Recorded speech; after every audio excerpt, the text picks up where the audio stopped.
Andhra Pradesh assembly వర్షాకాల సమావేశాల్లో మంత్రి నారా లోకేష్ డిఎస్సి నిర్వహణపై కీలక వ్యాఖ్యలు చేశారు.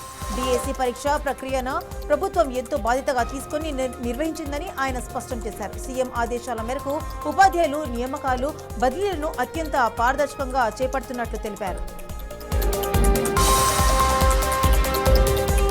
ఏపీ శాసన మండలి తొలి రోజు సమావేశాలలో వైసీపీ సభ్యుల ఆందోళనపై మంత్రి నాదెండ్ల మనోహర్ తీవ్ర ఆగ్రహం వ్యక్తం చేశారు. ప్రజా సమస్యలపై చర్చించాల్సిన సభ సమయాన్ని వైసీపీ సభ్యులు వృధా చేస్తున్నారని మండిపడ్డారు. సభలో ప్రజా సమస్యలపై చర్చకు ఎలాంటి అడ్డంకులు కల్పించకుండా సభను ఆర్డర్లో పెట్టాలని మండలి చైర్మన్ కు మంత్రి నాదెండ్ల మనోహర్ కోరారు.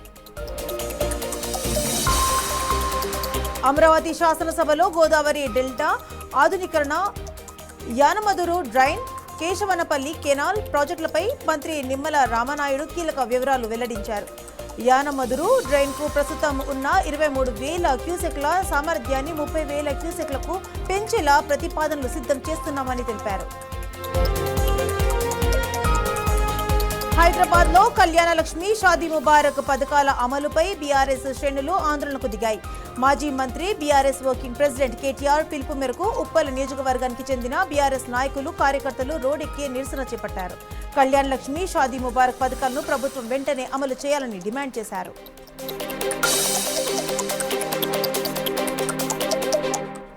కుత్బుల్లాపూర్లో కళ్యాణ లక్ష్మి, షాదీ ముబారక్ పథకాల అమలుపై బీఆర్ఎస్ ఆందోళన చేపట్టింది. ఈ నిరసనకు BRS LP whip MLA KP Vivekanand నాయకత్వం వహించారు. మాజీ సీఎం కేసీఆర్ హయాంలో ప్రవేశపెట్టిన ఈ పథకాలు పేద కుటుంబాలకు అండగా నిలిచాయని బీఆర్ఎస్ నేతలు తెలిపారు.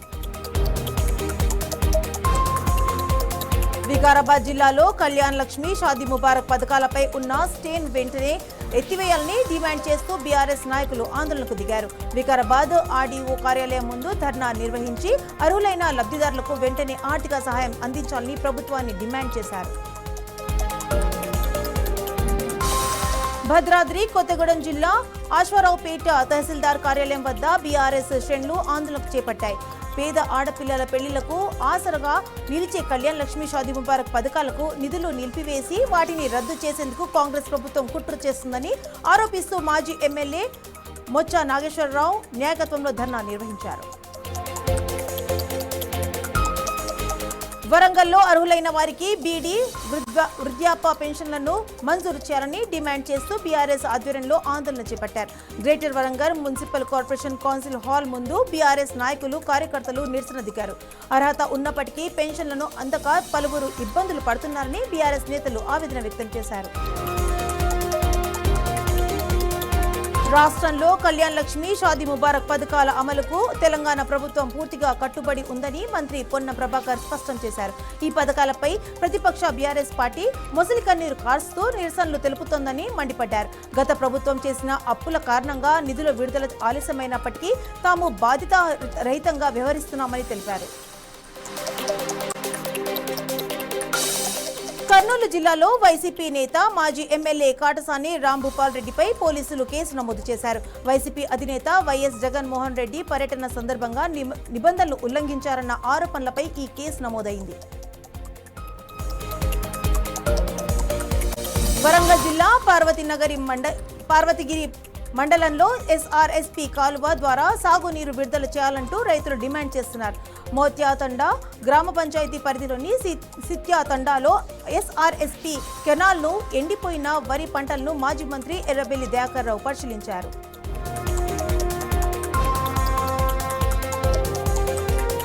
ఖమ్మం జిల్లాలో సాగునీటి కోసం రైతులు ఆందోళనకు దిగారు. వైరా రిజర్వాయర్ నుంచి వెంటనే సాగునీటిని విడుదల చేయాలని డిమాండ్ చేస్తూ ఐబీ కార్యాలయం ముందు నిరసన చేపట్టారు. రిజర్వాయర్లలో 17 అడుగుల నీరు ఉన్నప్పటికీ ప్రభుత్వం సాగునీటిని విడుదల చేయడం లేదని రైతులు ఆగ్రహం వ్యక్తం చేశారు. మంచిర్యాల జిల్లా మందమరిలో కళ్యాణ లక్ష్మి, షాదీ ముబారక్ పథకాలపై బీఆర్ఎస్ ఆందోళనకు చేపట్టింది. పేద కుటుంబాల ఆడపిల్లల వివాహాలకు అండగా ఉన్న కళ్యాణ లక్ష్మి, షాదీ ముబారక్ పథకాలను నిలిపివేయడం సరికాదని ఆగ్రహం వ్యక్తం చేశారు. అనంతరం తహసీల్దార్ సతీష్ కుమార్ కు వినతి పత్రం అందజేశారు. మాజీ మంత్రి మల్లారెడ్డి కుటుంబ సభ్యులతో కలిసి తిరుమల శ్రీవారిని దర్శించుకున్నారు. కుటుంబ సభ్యులతో కలిసి తిరుమల చేరుకున్న ఆయన శ్రీవారి దర్శనం చేసుకుని ప్రత్యేక పూజల్లో పాల్గొన్నారు. అనంతరం ఆలయ అధికారులు ఆయనకు స్వామివారి తీర్థప్రసాదాలు అందజేశారు. ఎల్బీ నగర్, సాహెబ్ నగర్లోని వెల్ఫేర్ ఆఫీసర్ కాలనీలో స్థల వివాదంపై హైడ్రా కమిషనర్ ఏవి రంగనాథ్ పర్యటించారు. సాహెబ్ నగర్ కమాన్ సమీపంలోని 39, 40 నంబర్లలో స్థలాలకు సంబంధించిన కొంతకాలంగా వివాదం కొనసాగుతుంది. అయితే సుమారు 40 ఏళ్లుగా సొసైటీ క్రియాశీలంగా లేదని స్థానికులు ఆరోపిస్తున్నారు. తెలంగాణలో బాలికల రెసిడెన్షియల్ విద్యాసంస్థలో మహిళా ఫ్యాకల్టీలను నియమించాలని తెలంగాణ ప్రజారాజ్యం పార్టీ రాష్ట్ర అధ్యక్షుడు జిలుకూర రవికుమార్ ప్రభుత్వాన్ని కోరారు. జనగాం జిల్లా కొండకళ్ళ మండలంలోని బాలికల రెసిడెన్షియల్ కళాశాలలో పురుష ఫ్యాకల్టీపై విద్యార్థినులు మానసికంగా, శారీరకంగా వేధిస్తున్నారంటూ ఆయనను ఆరోపించారు. తెలంగాణలో బీసీ, ఎస్సీ, ఎస్టీ విద్యార్థుల పెండింగ్ ఫీజు రియంబర్స్మెంట్ బకాయిలను వెంటనే విడుదల చేయాలని ధర్మ టీచర్స్ యూనిట్ రాష్ట్ర అధ్యక్షుడు ప్రభుత్వాన్ని డిమాండ్ చేశారు. ఫీజుల రియంబర్స్మెంట్ ఆలస్యం కావడంతో విద్యార్థులు, వారి తల్లిదండ్రులను తీవ్ర ఇబ్బందులు ఎదుర్కొంటున్నారని శ్రీనివాస్ ఆవేదన వ్యక్తం చేశారు. రాజన్న సిరిసిల్ల జిల్లా ఇల్లంతకుంటలో సాగునీటి కోసం రైతులు ఆందోళనకు దిగారు. మిడ్ మానేరు కుడి కాలువ ద్వారా కెనాల్కు నీటిని విడుదల చేయాలని డిమాండ్ చేస్తూ వంతడుపుల బ్రిడ్జిపై బైఠాయించి ధర్నా నిర్వహించారు. సాగునీరు అందకపోతే పంటలు దెబ్బతినే పరిస్థితి ఉందని రైతులు ఆవేదన వ్యక్తం చేశారు. ఎన్టీఆర్ జిల్లా మైలవరం నియోజకవర్గంలో చంద్రాల గ్రామ భూ నిర్వాసితులు ఆందోళన బాటపట్టారు. తమకు రావాల్సిన పరిహారం కోసం 13 ఏళ్లుగా ఎదురుచూస్తున్నా ఇప్పటి వరకు న్యాయం జరగలేదంటూ మైలవరం తహసీల్దార్ కార్యాలయం వద్ద నిరాహార దీక్షకు దిగారు. ఎన్నేళ్లుగా అధికారులు చుట్టూ తిరుగుతున్నా సమస్య పరిష్కారం కాలేదని వాపోయారు. తెలంగాణలో ఏజెన్సీ ప్రాంతాల్లో గిరిజనులకు గతంలో అమలైన 75% రిజర్వేషన్ వెంటనే పునరుద్ధరించాలని డిమాండ్ చేస్తూ నిరసన చేపట్టారు. ఉస్మానియా యూనివర్సిటీలో గిరిజన విద్యార్థి, నిరుద్యోగ సంఘాల నేతలు ఆందోళన నిర్వహించారు.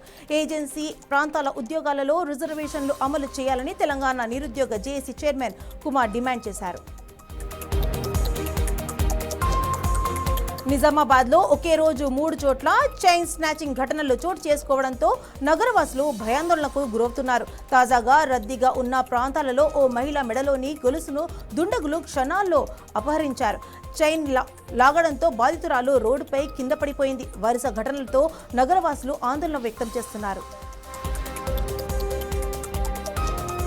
విశాఖ ఎయిర్పోర్ట్లో సేవలు నిలిచిపోవడంతో అక్కడ భావోద్వేగ పరిస్థితులు నెలకొన్నాయి.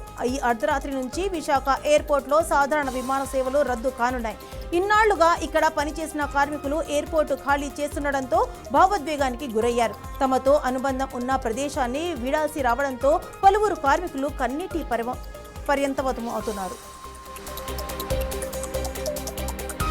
రంగారెడ్డి జిల్లా రాజేంద్రనగర్లోని చిన్న అనంతగిరి శివాలయంలో నాగుల పంచమి సందర్భంగా భక్తుల సందడి నెలకొంది. నాగుల పంచమి శ్రావణ సోమవారం ఒకే రోజు రావడంతో ఆలయానికి పెద్ద ఎత్తున భక్తులు తరలివచ్చారు. ఈ సందర్భంగా ఆలయంలో ప్రత్యేక అభిషేకాలు, పూజా కార్యక్రమాలు నిర్వహించారు. మహిళలు పెద్ద సంఖ్యలో పాల్గొని ప్రత్యేక పూజలు చేశారు. జనగాం జిల్లా పాలకుర్తిలోని శ్రీ సోమేశ్వర లక్ష్మీనరసింహస్వామి ఆలయానికి భక్తులు పొట్టెత్తారు. నాగుల పంచమి శ్రావణ సోమవారం ఒకే రోజు రావడంతో తెల్లవారుజాము నుంచి భక్తులు ఆలయం వద్ద క్యూ కట్టారు. నాగుల పంచమి సందర్భంగా ప్రత్యేక పూజలు నిర్వహిస్తూ శ్రావణ సోమవారం కావడంతో శివుడికి అభిషేకాలు, పూజలు చేశారు. జయశంకర్ భూపాలపల్లి జిల్లా కాటారం సబ్ డివిజన్ పరిధిలోని కాళేశ్వరం నాగుల పంచమి పర్వదినం వేడుకొని భక్తి శ్రద్ధలతో జరిగాయి. శ్రావణ మాసం పవిత్ర సోమవారం కావడంతో శ్రీ కాళేశ్వర ముక్తేశ్వర స్వామి దేవస్థానానికి భక్తులు పెద్ద సంఖ్యలో తరలివచ్చారు. అనంతరం స్వామివారిని దర్శించుకుని ప్రత్యేక పూజలు, అభిషేకాలు నిర్వహించారు. వరంగల్ జిల్లా గీనుకొండ మండలం ఊకల హావేలి గ్రామంలోని ప్రసిద్ధ శ్రీ నాగ సుబ్రహ్మణ్యేశ్వర స్వామి ఆలయంలో నాగుల పంచమి వేడుకలు భక్తి శ్రద్ధలతో జరిగాయి. నాగుల పంచమి సందర్భంగా ఉదయం నుంచి ఆలయంలో ప్రత్యేక పూజలు, విశేష అభిషేకాలు నిర్వహించారు. ఆలయ ప్రాంగణంలోని చెట్టు వద్ద ఉన్న జంట నాగ ప్రతిమలకు పాలు పోసి ప్రత్యేక పూజలు చేశారు. నంద్యాల జిల్లా శ్రీశైలం బ్రహ్మరాంబ మల్లికార్జున స్వామి ఆలయానికి భక్తులు పోటెత్తారు. స్వామి అమ్మవార్ల దర్శనం కోసం క్యూ లైన్లో దర్శనం కంపార్ట్మెంట్లలో బార్లు తీరారు. భక్తుల రద్దీ దృష్ట్యా దేవస్థానం అధికారులు ప్రత్యేక ఏర్పాట్లు చేశారు. ప్రస్తుతం స్వామి అమ్మవార్ల దర్శనానికి సుమారు 3 గంటల సమయం పడుతోంది. ఎన్టీఆర్ జిల్లా వీసన్నపేటలో విధులు నిర్వహిస్తున్న వీఆర్ఓ ఒక్కసారిగా కుప్పకూలి పడిపోయారు. వీసన్నపేట మండల తహసీల్దార్ కార్యాలయంలో సచివాలయం 1లో వీఆర్ఓగా పనిచేస్తున్న పార్థసారథి తహసీల్దార్ కె లక్ష్మీ కళ్యాణి సమీక్షల్లో పీజీఆర్ఎస్ కార్యక్రమం జరుగుతుండగా అస్వస్థతకు గురై కింద పడిపోయారు. మహారాష్ట్రలోని సోలాపూర్ కూరగాయల మార్కెట్లో రోడ్డు ప్రమాదం చోటు చేసుకుంది. మార్కెట్లోకి ఓ టెంపో వాహనం దూసుకొచ్చి ఇద్దరిని ఢీకొట్టింది. ఒక్కసారిగా వాహనం దూసుకురావడంతో మార్కెట్లో ఉన్నవారు భయాందోళనకు గురయ్యారు.